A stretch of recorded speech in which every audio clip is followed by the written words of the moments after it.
Welcome friends, मैं मणिकांत कुमार। स्वागत है आपका हमारे इन्फोस्टार यूट्यूब चैनल में। आज हम आपको इस वीडियो में बिहार बोर्ड 10th पास 2021 ई कल्याण स्कॉलर से संबंधित नया मिसमैच के बारे में बताने वाले हैं। जी हाँ गाइस, मिसमैच जो कि 18 फरवरी या 19 फरवरी को ई कल्याण के नए वेबसाइट जो कि मेधा सॉफ्ट है उस पर लॉन्च किया गया है। इस मिसमैच में है गाइस कि जो भी विद्यार्थी मतलब कि छात्र और छात्राएं हैं इस स्कॉलरशिप में आवेदन किए थे तो उनमें कुछ ऐसे भी स्टूडेंट थे गाइस जिनका रजिस्ट्रेशन में जो डेट ऑफ बर्थ डाला गया था वो कुछ और था और उनके आधार कार्ड या मार्कशीट के अनुसार उनका डेट ऑफ बर्थ कुछ और था। तो गाइस ऐसे ही स्टूडेंट का मिसमैच यानी कि रिजेक्टेड लिस्ट जारी किया गया है जो कि मिसमैच के नाम से उनके ऑफिशियल वेबसाइट पर जारी किया गया है। तो गाइस आप कैसे देख सकते हैं कि हमारा भी नाम इस रिजेक्टेड लिस्ट में आया है नहीं, क्योंकि गाइस इसमें किसी का भी नाम हो सकता है। तो आप देखना जरूरी है कि हमारा भी नाम है या नहीं, क्योंकि अगर आप इसमें गलतियां नहीं सुधारेंगे तो आपका स्कॉलरशिप का पैसा नहीं आ पाएगा। तो इसलिए गाइस इस वीडियो में हम बताने वाले हैं कि आप कैसे इस रिजेक्टेड लिस्ट में अपना नाम देख सकते हैं, अगर है तो, अगर नहीं है तो फिर ठीक है। और फिर गाइस अगर आपका इस रिजेक्टेड लिस्ट में नाम है तो आप कैसे अपनी गलतियां सुधार कर सकते हैं, उसके लिए भी मेधा सॉफ्ट पर एक नया लिंक जारी किया गया है जिसके थ्रू जो जिस विद्यार्थी का रिजेक्टेड लिस्ट जारी हुआ है तो उनका एक उस लिंक के थ्रू अपना मार्कशीट और अपना आधार कार्ड और भी जन्म तिथि को डालकर पुनः उसे सबमिट कर सकते हैं, जिससे कि उनका जो स्कॉलरशिप का रजिस्ट्रेशन है वो फिर से सक्सेसफुली हो जाए यानी वेरीफाइड हो जाए। तो गाइस इसी के बारे में हम इस वीडियो में आज बात करने वाले हैं जो कि मिसमैच के नाम से जारी किया गया है। तो गाइस चलिए सबसे पहले हम इस वीडियो को स्टार्ट करते हैं। और गाइस अगर आपने अभी तक हमारे चैनल को सब्सक्राइब नहीं किया तो सब्सक्राइब कर लीजिए, क्योंकि हम इसी तरह के हेल्पफुल कंटेंट आपके लिए हमेशा अपने चैनल इन्फोस्टार पर लाते रहते हैं। और साथ ही साथ बेल आइकन में ऑल को प्रेस कर लीजिएगा ताकि हमारी नई वीडियो आप तक जल्द से जल्द पहुंच सके।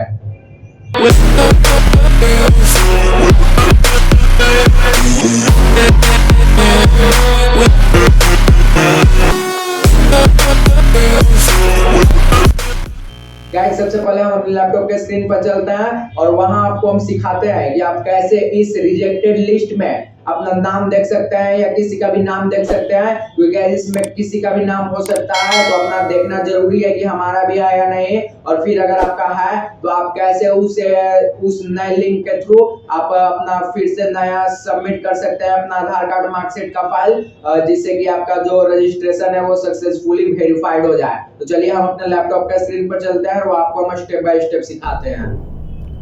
गाइज हम आ चुके हैं अपने लैपटॉप के स्क्रीन पर। यहाँ पर सबसे पहले गाइज आपको अपना रिजेक्टेड लिस्ट में नाम देखना है कि हमारा रिजेक्टेड लिस्ट में नाम है या नहीं।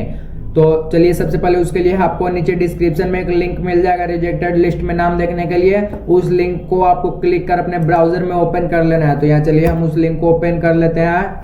तो यहाँ देखिए गाइज ब्राउजर में उस लिंक पर क्लिक करते ही यहाँ जितने छात्र छात्राएं इस मैट्रिक ई कल्याण स्कॉलरशिप में आवेदन किए थे तो उन सभी का मतलब कि जिनका मतलब डेट ऑफ बर्थ के कारण रिजेक्ट कर दिया गया है अभी एप्लीकेशन, तो उन सभी का डिटेल्स यहाँ पर है। यहाँ देखिए यहाँ 1 से लेके पहला रो में यहाँ 100 तक है गाइज। यहाँ देखिए 100 तक है और उसके बाद यहाँ देखिए सीरियल नंबर से यहाँ 1 2 3 मतलब बहुत सारे पेज दिए हैं गाइज। तो इसमें गाइज आपको अपना नाम कैसे देखना है, वैसे तो अगर आप इसमें अपना नाम ढूंढिएगा तो इसमें गाइज आपको मतलब कि यहाँ पर 10 तक जाइएगा 10वां पेज तक, तो फिर आपको 20 तक पेज मिलेगा, फिर आपको यानी कि आपको 5-6 दिन लग जाएगा अगर आप ढूंढते रह जाइएगा। तो इसके लिए गाइज आपको क्या करना है कि यहाँ जो रजिस्ट्रेशन नंबर का बॉक्स दिया हुआ है यहाँ पर आपको गाइज अपना ये रजिस्ट्रेशन नंबर डालना है। जैसे कि गाइज जो भी आपका रजिस्ट्रेशन नंबर हो जो कि आपको मैट्रिक एडमिट कार्ड पर भी पंजीयन प्रमाण पत्र पर भी होगा, जो कि आपने रजिस्ट्रेशन नंबर अपना आवेदन करते समय डाला होगा, तो उसी रजिस्ट्रेशन नंबर को आपको यहाँ पर डालना है। यहाँ डालते ही गाइज आपका मतलब कि आपको ढूंढने का जरूरत भी नहीं पड़ेगा और आपको तुरंत यहाँ पर आपका आ जाएगा। अगर आपका रिजेक्टेड लिस्ट में अगर आपका नाम होगा तो आ जाएगा, अगर नहीं होगा तो नहीं आएगा। जैसे कि देखिएगा यहाँ पर 100वां नंबर में यहाँ रजिस्ट्रेशन नंबर दिया हुआ है, तो इसको हम कॉपी करते हैं और कॉपी करने के बाद जैसे कि हमें नहीं पता है, हम यहाँ पर ढूंढना चाहते हैं अपना रजिस्ट्रेशन नंबर के द्वारा, तो यहाँ पर हम रजिस्ट्रेशन नंबर को पेस्ट करते हैं और इसके बाद व्यू पर क्लिक करते हैं। तो व्यू पर क्लिक करते ही देखिए गाइज, यहाँ पर आपका जस्ट आपको सर्च कर आ गया। यहाँ पर देखिए आपका registration number, student name, father name, Aadhaar number, bank account number और मोबाइल नंबर। तो यहाँ आपका डायरेक्ट आ गया। तो इससे पता चलता है गाइज कि ये जो आवेदन रजिस्ट्रेशन नंबर जो डाला, तो यानी कि यहाँ स्टूडेंट नेम में लिखा हुआ है एमडी रिजवान, तो यानी कि इनका जो आवेदन है ये रिजेक्ट कर दिया गया है डेट ऑफ बर्थ के कारण। यहाँ ऊपर भी आप देख सकते हैं लिखा हुआ है invalid application report list due to date of birth age पर Aadhaar and DOB given by BSCB mismatch. तो इसी के कारण यहाँ पर रिजेक्ट कर दिया गया है। तो वैसे ही आप भी अपना रजिस्ट्रेशन नंबर यहाँ पर डालकर व्यू पर क्लिक कर देख सकते हैं। अगर आपका रिजेक्टेड लिस्ट में नाम होगा तो आपको इसी तरह यहाँ पर आपका बॉक्स आ जाएगा, यहाँ पर आपका डिटेल लिखा हुआ। अगर आपका रिजेक्टेड लिस्ट में नाम नहीं होगा तो आपको यहाँ पर कुछ भी नहीं होगा। जैसे कि यहाँ पर हम एक और सर्च मारकर यहाँ आपको दिखलाते हैं।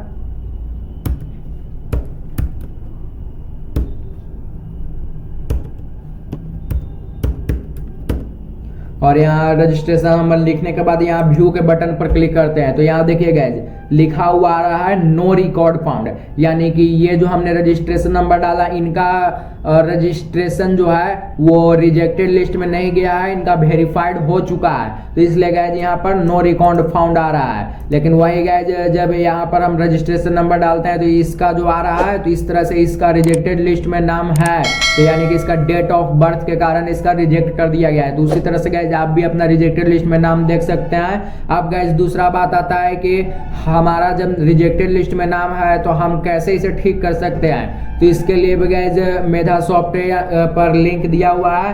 तो आपको क्या करना है कि नीचे डिस्क्रिप्शन में एक लिंक मिलेगा सपोर्ट का, तो उस लिंक पर आपको क्लिक कर अपने ब्राउजर में ओपन कर लेना है। तो चलिए यहाँ पर हम उस लिंक को ओपन कर लेते हैं।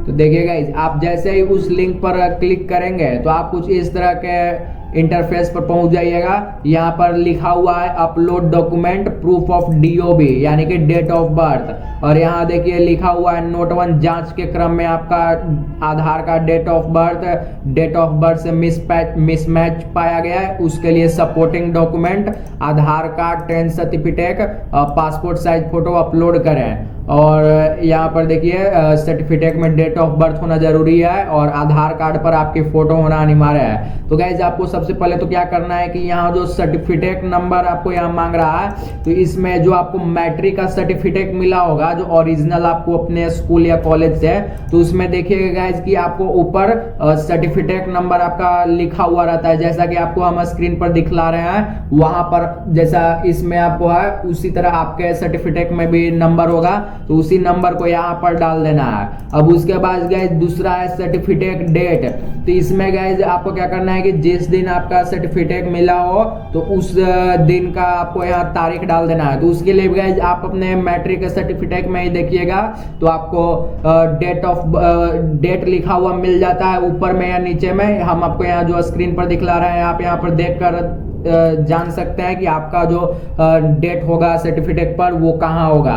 तो इस तरह से गाइज आपको यहाँ सर्टिफिकेट नंबर और सर्टिफिकेट डेट डाल देना है। अब उसके बाद गाइज आपको क्या करना है कि आपका जो मैट्रिक का सर्टिफिकेट है तो उस सर्टिफिकेट को आपको अच्छे तरीके से, मतलब कि उसमें चारों कोना दिखना चाहिए और फोटो बिल्कुल ही क्लियर होना चाहिए गाइस कि एकदम दिखना चाहिए, एकदम एक एक वर्ड उसमें दिखे। तो उस फोटो मतलब कि अपना मैट्रिक का सर्टिफिकेट का एक पीडीएफ बना लेना है जिसमें कि आपका साफ साफ डॉक्यूमेंट सभी दिखे। तो उस मैट्रिक के सर्टिफिकेट का पीडीएफ बनाकर आपको यहाँ पर अपलोड कर देना है। ये देखिए यहाँ पर अपलोड 10th सर्टिफिकेट है और यहाँ चूज फाइल है, तो चूज फाइल पर क्लिक कर आपको अपना 10th का सर्टिफिकेट डाल देना है। और याद रखना है गाइस कि आपका जो भी डॉक्यूमेंट हो वो 10th का वो 400 KB से कम होना चाहिए, यानी कि पीडीएफ में भी होना चाहिए और साथ ही साथ 400 KB से कम होना चाहिए। और फिर दूसरा आता है गाइज अपलोड आधार कार्ड।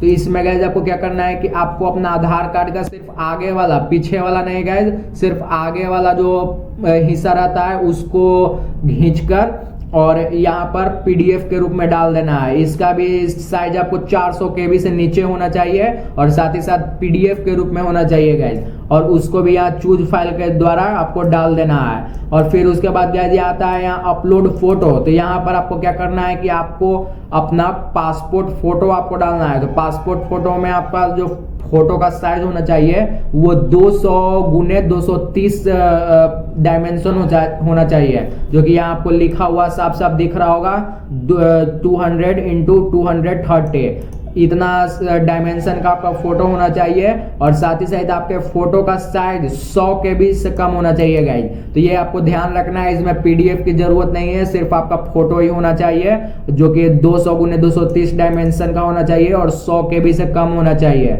और उसको भी यहाँ पर चूज फाइल के द्वारा अपलोड कर देना है। और अपलोड इतना सब करने के बाद गाइज आपको यहाँ जो सेव का बटन दिख रहा है, इस सेव के बटन पर आपको क्लिक कर देना है। तो सेव के बटन पर क्लिक करने के बाद आपका जो यहाँ पर जो आपने डाला होगा वो सारा का सारा सेव हो जाएगा और आपका जो एप्लीकेशन है वो फिर से वेरीफाई होने के लिए चला जाएगा और फिर से वो वेरीफाई होकर आपका जो एप्लीकेशन है वो वेरीफाइड हो जाएगा। और जिसके बाद शिक्षा विभाग के द्वारा जो विज्ञापन जारी होगा तो उसके बाद आपको आपके मोबाइल नंबर और ईमेल आईडी पर यूजर आईडी और पासवर्ड भेज दिया जाएगा। तो इस तरह से गाइस आपको अपना मतलब देख लेना है और देखने के बाद आपका अगर रिजेक्टेड लिस्ट में नाम आए तो आपको इस प्रोसेस द्वारा यहाँ पर अपना सारा नंबर डेट फाइल अपलोड कर सेव कर देना है, ताकि वहाँ जो वेरीफाई हो तो आपका फिर से ये सब डॉक्यूमेंट के थ्रू आपका डेट ऑफ बर्थ वेरीफाई हो जाए। तो गाइस इस तरह से आप सीख चुके होंगे कि आप कैसे अपना रिजेक्टेड लिस्ट में नाम देख सकते हैं कि आपका नाम इस रिजेक्टेड लिस्ट में है या नहीं, और अगर है गाइस तो आप कैसे उसके लिए आप उस नए लिंक जो कि मेधासॉफ्ट पर जारी किया गया है उस नए लिंक के थ्रू आप फिर से कैसे अपना आवेदन सबमिट कर सकते हैं जिससे कि आपका आवेदन सक्सेसफुली वेरीफाइड हो जाए। अगर गाइस आपको कुछ भी समझने में दिक्कत आ रही हो तो आप इस वीडियो को फिर से रिवर्स कर देखिए और फिर से आप समझिए, क्योंकि इसको आप समझना बहुत जरूरी है गाइस। क्योंकि अगर आपने अपना एप्लीकेशन अगर आपका रिजेक्टेड लिस्ट में है और आप अगर अपना एप्लीकेशन सक्सेसफुली वेरीफाइड नहीं करते उस नए लिंक के थ्रू तो हो सकता है कि आपको इस स्कॉलरशिप का अमाउंट आपके पास ना आए, क्योंकि गाइस जिसका एप्लीकेशन सब वेरीफाइड होगा उसी के पास शिक्षा विभाग द्वारा विज्ञापन जारी होने के बाद यूजर आईडी और पासवर्ड मिलेगा, और जिसको गाइस यूजर आईडी और पासवर्ड मिलेगा वही सिर्फ अपना आवेदन लॉगिन कर आगे का प्रोसेस कर अपना सबमिट कर सकते हैं और उन्हीं के खाते में पैसा आएगा। तो इसलिए गाइस आपको यह करना बहुत ही जरूरी है। तो इसलिए इस वीडियो को आप फिर से देखें और इस वीडियो को शेयर भी करें ताकि दूसरे स्टूडेंट भी इसके बारे में जान सकें और उनका अगर है रिजेक्टेड लिस्ट में तो वो अपनी गलतियां सुधार सकें।